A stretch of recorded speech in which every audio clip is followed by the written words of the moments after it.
You know what it is. Anthony Big Jukes Mims lost his life. Watch your back at all times is the slogan from the street. Watch your back at all times.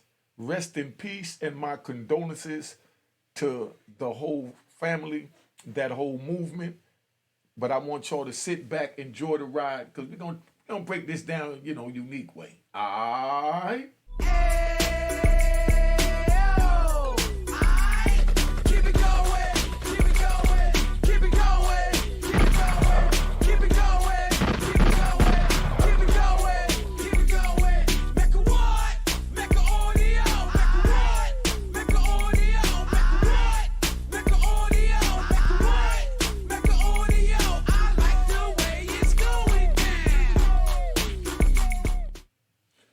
You know what it is. Unique Mecca Audio, man. This is about Big Jukes. Young Gotti's older brother, official gangster, did Fed time, held it down, know the rules and the code of the game, played it official down there in Memphis. So first of all, I want to begin by giving Memphis, a round of applause.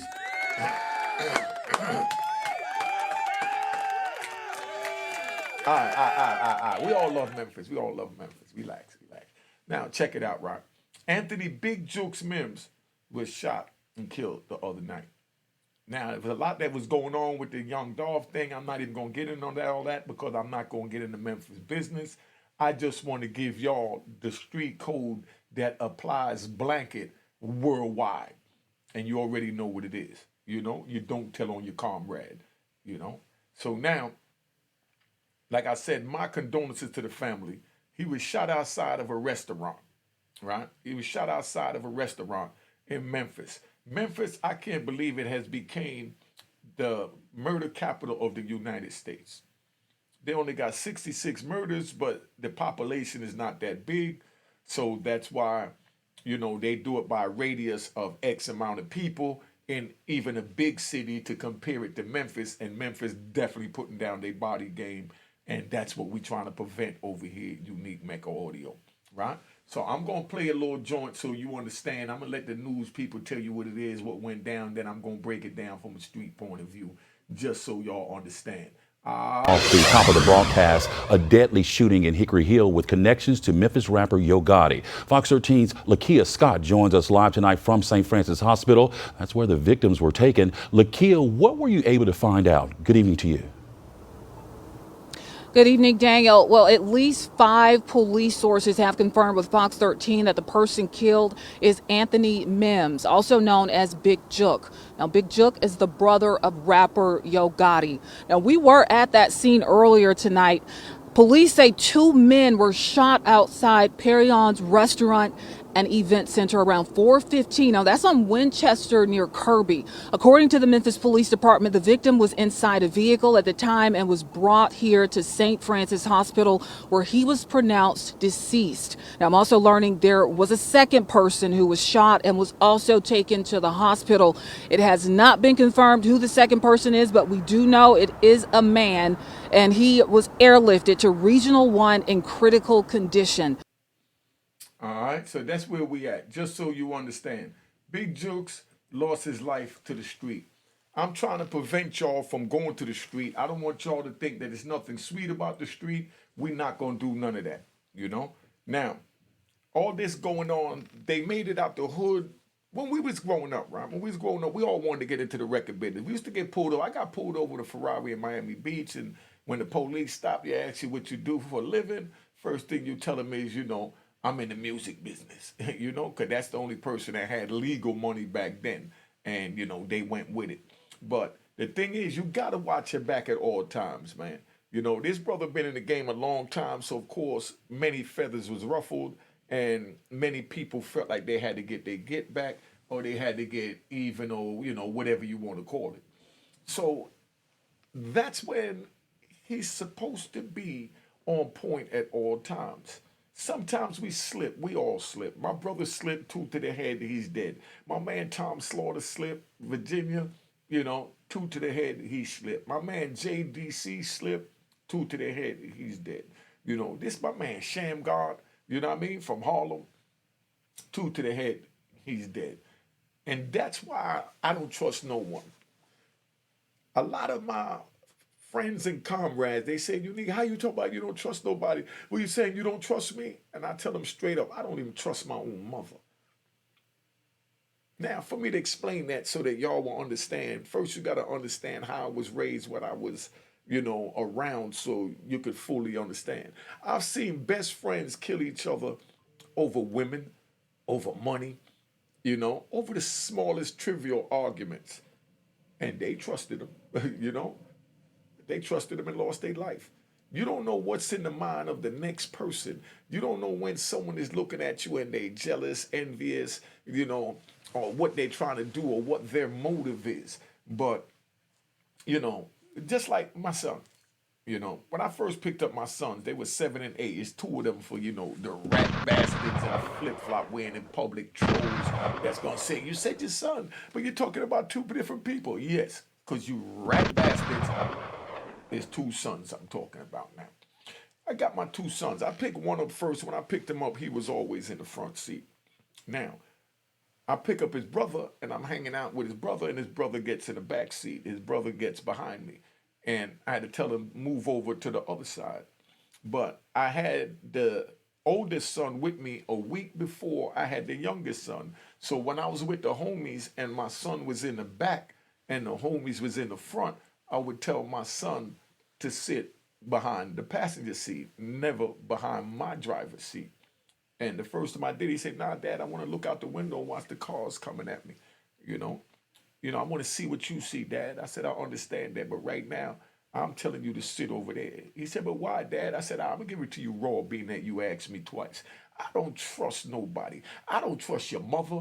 I don't trust your stepfather, and I definitely don't trust you because you got more love for them because you're being raised by them, you're being fed by them, you're being clothed by them. No matter how much money I give them, they're putting the time in with you. So I don't know when they're gonna try and get at me and tell you to put a nail file in my neck, scratch out my eyes while I'm driving." And I know these thoughts are crazy, son, but this world is crazy and you have crazy people in the world. So right now, you might not have these thoughts, but I don't know when your mother or your stepfather is going to put these thoughts in your mind. So just sit on that side and remember, when you grow up, don't have no one sit behind you, because remember, you can't trust no one. And it's funny because I do 26 years in prison.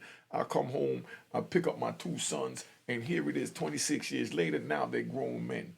So we get in the car, they get in the back, and my son gets on the other side and he starts laughing as a grown man. I said, "What you laughing at?" He said, "Nah, Dad, I remember when you told me first time you picked me up, never sit behind you. So, I ain't even gonna go over there." And it was funny to us. 'Cause I said, "Well, at least you learned something, and maybe that's why you're still alive." You know how many people you might have drove with while I was gone that wanted to sit behind you, but because you told them not to, because you remember the jewels that I gave you and told them to get behind the passenger seat, that could have saved your life and you could have been dead instead of sitting here with me right now. And he started laughing. He said, "Yeah, Dad, because then he broke it down about how him and, because I'm riding, let's ride. Let's ride. We're going to get into big jokes, man. Just sit back, let me ride. Now, so he's telling me about how he had a girl that he was having sex with, that was having sex with everybody. So, he put his man on her. His man started having sex with her. His man falls in love and became a "but I love a dog," type dude. So the girl started telling, my son's friend all this stuff about my son to pull the two of them away from each other. So as he's doing that, the two of them fall out. The girl gets pregnant. She says it's my son's baby because she loved my son more. But yet here go his man is sitting there saying that, nah, it's his baby because he loved her. You know how it is, "but I love a dog," And my son is saying, "Man, that ain't my baby. I done put you on my man. You schooled 10 other dudes and you want me to sit here and claim the baby you giving me?" Nah, I said, "My daddy ain't raised me like that. We gonna do a blood test or something." Of course, he started arguing about she ain't doing the blood test, this and that. But him and his man get in it. So when he tells me about it on the phone, I said, "Yo, if that's your man, tell him you want to have a fair one." You know what I mean? So y'all ain't got to bring no guns in it. Let him know whatever issues he got. If he feel it's that serious that y'all mad at each other, y'all could knuckle up, fight over it, shake hands, and keep moving. But no way should you fight over a female under no circumstances. But those are the lessons that he learned. Now, let's ride back to Big Joke. We ride. Let's ride back to Big Joke. Now, Big Joke, right? Big Joke goes to their uncle's funeral. The uncle passed, rest in peace. Definitely our condolences from Mecca Audio. But he goes to the joint. They're posting up flyers and, you know, Instagram and social media that they're having his funeral. They know that the uncle is the one that raised these two young men to be the gangsters that they are. So they trying to get at them so they know that they're gonna be there paying their condolences. So they go there and they laid, you know, on them outside this funeral joint, like what we call back in the day, like alley carpet. You know what I mean? You lay carpet, it go close to the floor. So that's like you laying close to the floor, close to the bushes, trying to do what you got to do. So while they laying, he comes out and Jukes get in the car with his comrade and they said his mother and they're sitting there talking, you know, big mistake, These one little mistakes could cost us our life, just like me allowing my son to sit behind me and at some point his stepfather tell him to stab me in the neck from in the back seat behind me. That one time. So that's why I don't feel bad about telling my son, move your little ass over there to the other side so I can keep an eye on you because I don't trust nobody. When I said I don't trust my mother, I know y'all looked at like, oh, you say you don't trust your mother. Okay, what if somebody grabbed my mother and tell my mother, call me to tell me to meet them, and I love her, I trust her, nothing's gonna happen. Mommy's saying to me that then I go meet mommy and then here goes two of my ops waiting on me. You understand what I'm saying? So that's why I trust no one. And that's how the street makes us. And so you can understand, where my mentality is at. Because I was talking to my comrades today and I was letting them know that I know I'm screwed up in the head. You know what I mean? Any one of us that's in the street, especially been in prison, but just being in the street to experience what we experience, we screwed up in the head because being in the streets wasn't a part of our, decree for our upbringing. So when you go on the street and you see somebody get shot, that's trauma. You walk past it, okay, he got shot. But it's still trauma. It's something that's going to be in your subconscious that's always going to be there. You see somebody stab someone, that's trauma. You see somebody throw somebody out of a building, that's trauma. You see those regular little traumas you might see. But then here we go. I'm sitting in an apartment and just imagine this. You're sitting in an apartment and you see someone kicking a human head around. And they saying, you throw it away. It's a human head cut off from the body. Kicking it. You throw it away. You know what I mean? Like, nah, you throw it away and they kick it back. And then somebody else jump in the middle and kick their head up and start bouncing it on the foot like it's a soccer ball. It's a human head. Everybody smoking weed, some paying attention, some not, some laughing. It's nothing. That's just the way of life when you in the hood, because anything goes. But that's what I mean by trauma. Now, someone witnessing that, and then here it goes. He have to trust someone when he know that he's seen humans or know of humans that have done things like this. You understand? So where is the trust factor? There was a saying when we was growing up, only person with trust is my 9mm. My Nina never let me down because I control the hooker. You know what I mean? A female can't control her. When you're not with her, you don't know who she giving the text to. You see where I'm coming from with this? So I just want you to understand that Big Jukes is official. He did what he had to do, but he got, no disrespect, caught slipping. Like I said, even my brother got caught slipping. I got caught slipping. I caught 4 hot ones. We all slip. That's just a part of life. But we try and not slip again. But what it was, he probably was, just my opinion, my assessment. He might just have been grieving at the time about his uncle gone. He went out there in the days and forgot for that split second that he has ops. And the ops knew, just my opinion, my observation, the ops probably knew that at some point, he was going to come out there and he was going to be discombobulated from losing his uncle and going through the funeral process on the inside. So they waited on him. They said he ran up and, dude started busting, Even Even going to a funeral, you have to carry a pistol. And what's so bad is, even growing up, I didn't go to no church, so I'm not even going to sit here and fake all that. You know what I mean? It's nothing wrong with it. Church is always welcome. But I know comrades that went to church with their 9mm fully loaded and cocked with them at church because the day before they was arguing or beefing over whatever reason, so they know they have to be on point even at a church. I went, okay, let's ride. Let's ride. Let's talk about that. Let's ride. I went with my cousins from Brooklyn to go cop from one of the homies up on Sherman and 207th Street. That's up by Dykeman. And I go in there and I go see my man. And when I go in to see my man, you know, they pat you down every time you come in. So as soon as I go in, I take my 9 out, I put it on my finger, and I hand him the gun. I say, you know, this ain't for you. This just to make sure when I get out of this building, because you don't know when somebody laying on your building, knowing that people coming in here, copping, wait and try and get us, you know? And he took it, said, no problem. He took the gun, and he left it over by the door. After we spent our money and we was done, he gave me, you know, my drugs. As we was walking out the door, he handed me my gun. You see what I'm saying?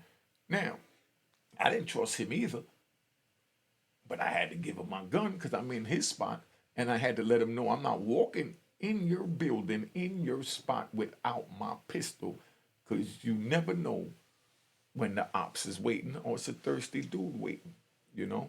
These are the things that we have to deal with so you understand on the streets. That's why I say don't get involved in the streets. It's not worth it, you know? Big Joke had a long run out there.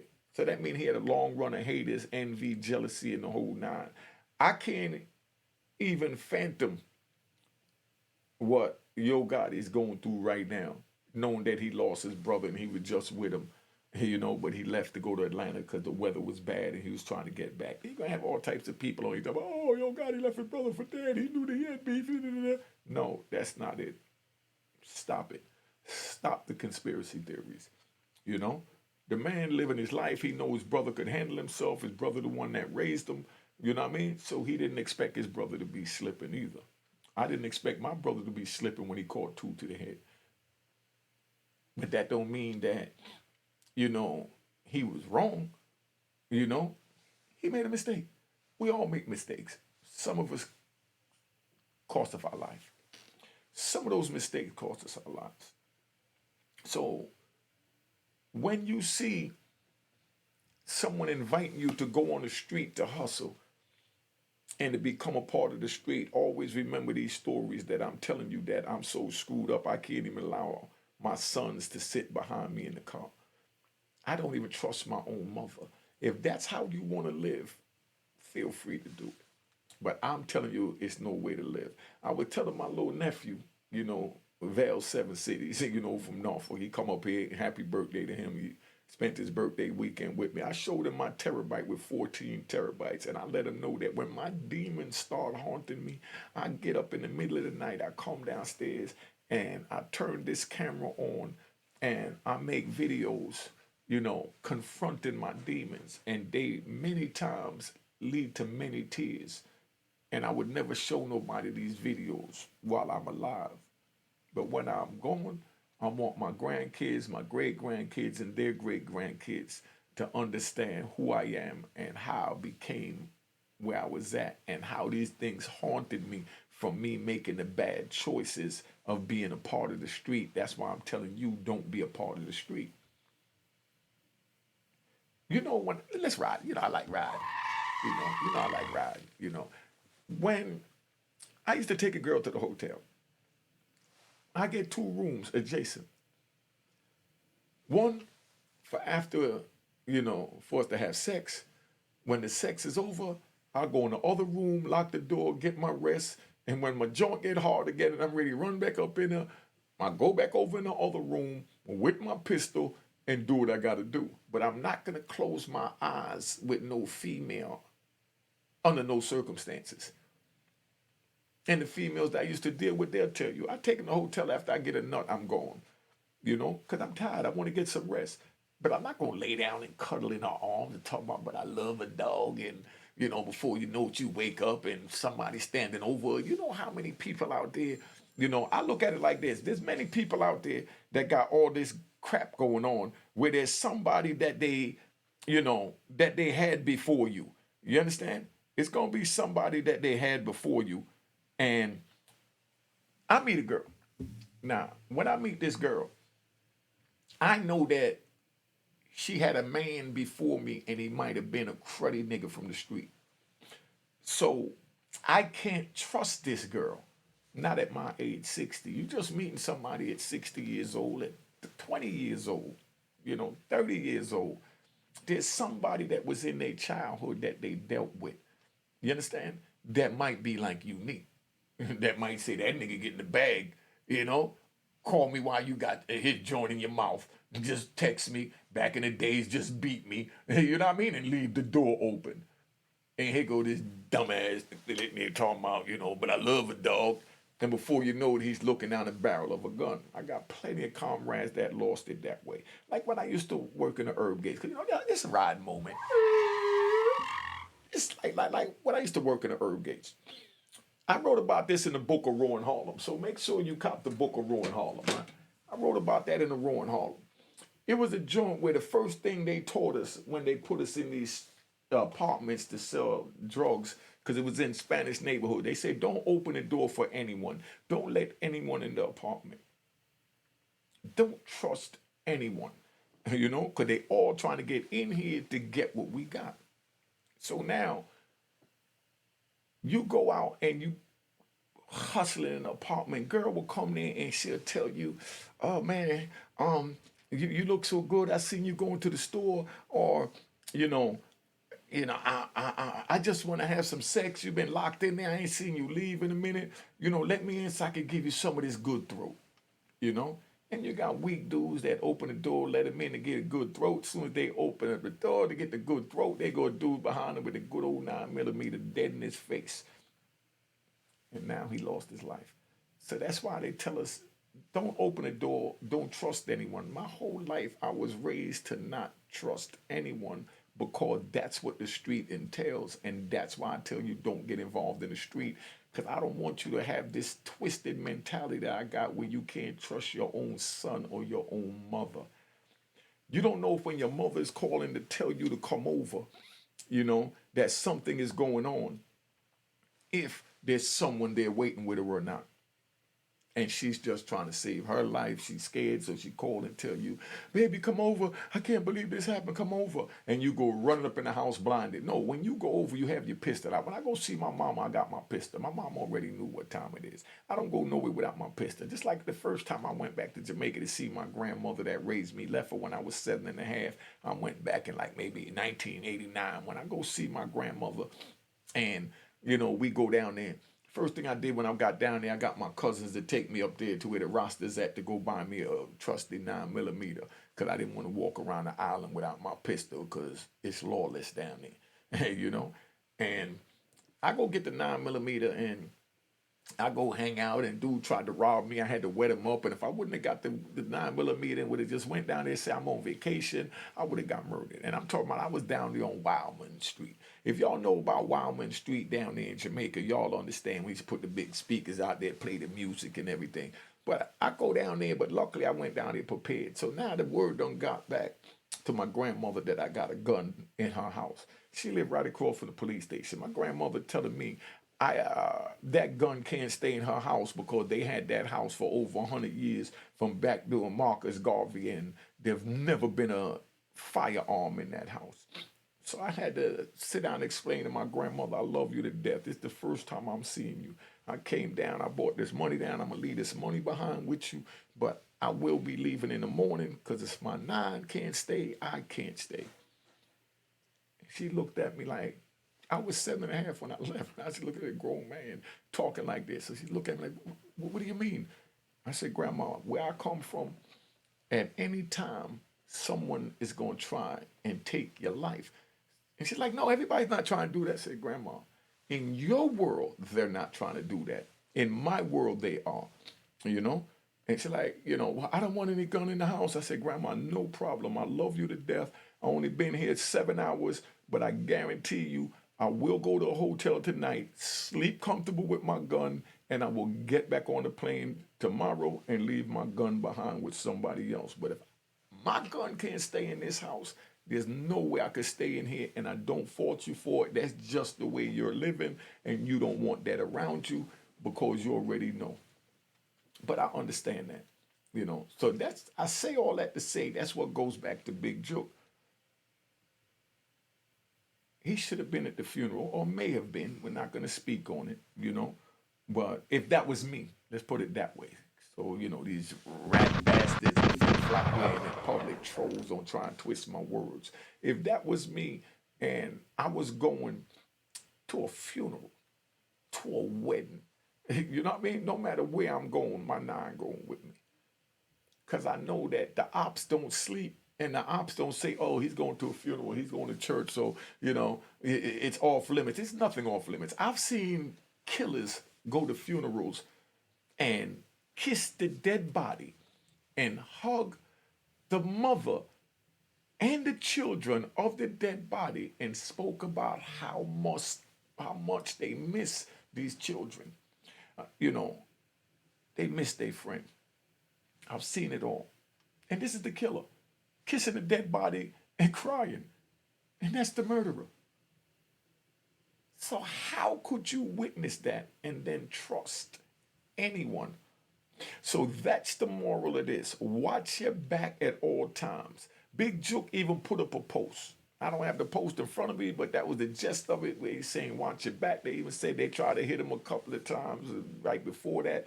You know what I mean? But this is what it is on the street. It's not worth it. You see all the police cars behind me? You don't want to be in the back of them getting arrested, or in the back of one of them going to the mall. And being on the street, that's where you heading. Two places, dead or prison. Some people wish they was dead instead of going to prison, because they say, I can't do life. They gave me life plus 20. I knew that I was better off alive because I got another chance to continue to fight. When my children, the same ones I'm telling you about, my sons, when they used to ask me, why are you locked up, Daddy? What happened? When you coming home? You know, I just told them straight up, Daddy did a lot of things. They caught Daddy. Daddy could tell on his friends to get out, but that's not the way it played. I chose these streets. I took an oath to the streets and an oath with my comrades that under no circumstances will we tell on each other. And I'm the one that got caught. I'm going to miss you. I mean, never see you again as a free man if they have their way. But I'm telling you, you will see me again as a free man. And sure enough, they saw me again, and they were 7 and 8 then, and now here they go. You know what I mean? 36, 35 years old. All these years later, if you want to lose your life like that, feel free to do that. If you want to lose your life, feel free to go on the street. I'm telling you, don't do it. It ain't worth it. But if you do choose to go out there, you can't say from this day forward that you didn't know, and you don't know the rules. You didn't know you wasn't supposed to tell, because Unique Mecca Audio is giving you the game, giving it to you real 100 raw.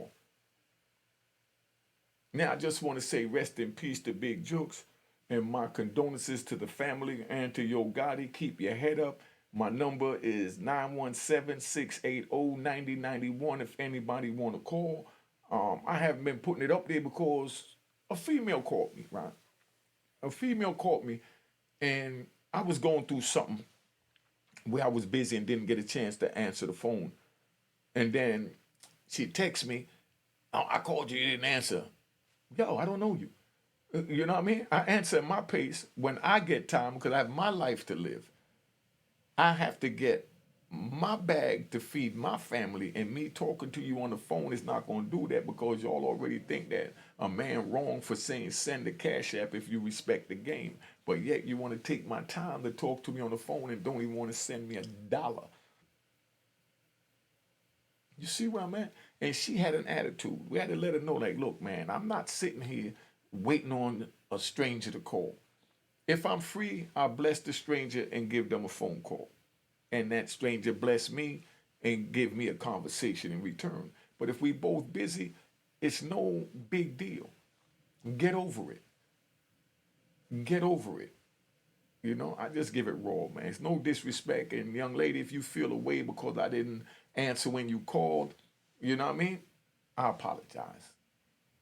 Because it definitely wasn't meant to the disrespect, but I had to live my life. I've been going 26 years trying to reconnect with my family, you know. And again, rest in peace to, you know, Big Joke, and my condolences to his family. Yo Gotti, keep your head up. And make sure you subscribe if you're not subscribed, like the videos and everything else. All right? Cheers, cheers, toast the crime, toast the crime, the crime, the crime, the crime. What?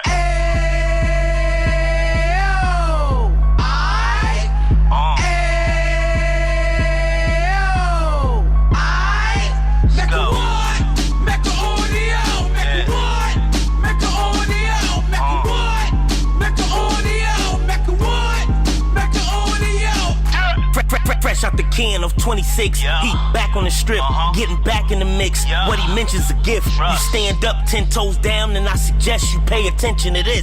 Real. Take a little gully posse and put it in Harlem. He cut from the bottom, came up from the bottom. Drop the book, you should go and get it. The Instagram page and the YouTube, you could go and visit.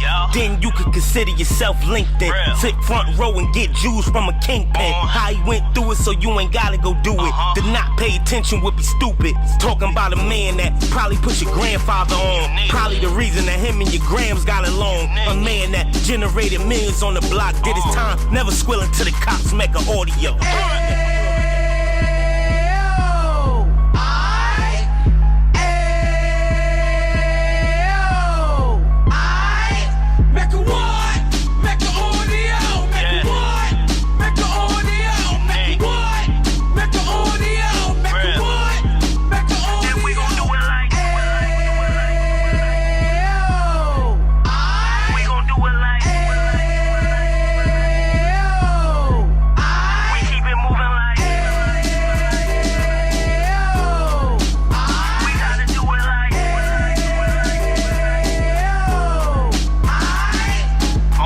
Get it live like 2 G's in the 90s. Drop top beamer so shiny. I let shorty go, she was whining.